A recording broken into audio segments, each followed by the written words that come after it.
நீங்க சீக்கிரம் முத்தி போயிட்டீங்க, உங்களுக்கு பிறகு நாங்களும் விரைவில் வர காத்திருக்கிறோம் என்ற அந்த எண்ண ஓட்டங்கள் ஜனாசா தொழுகையிலும் அதை தொடர்ந்து நடக்கக்கூடிய தஃபனிலும் எண்ணங்கள் வர வேண்டும். இன்றைக்கு பல பேர் சொந்த தகப்பனு கூட தொழுகிறது இல்லை. பல பேர்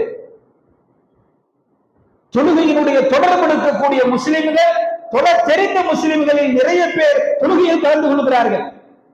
பாய்க்கும் தொழுகைக்கும் சம்பந்தம் இல்லைங்க அப்படின்ற ஆளு நிறைய நபர்கள் என்ன செய்யறாங்கன்னா, தொழுகை அங்க நடக்குது, யாருக்குங்க? வாப்பாவுக்கு தொழுகை நடக்குது. 4-5 அண்ணன் தம்பிங்கள்ல ஒரு ஆள் இருந்தால் வெளியவே நிக்கிறான்.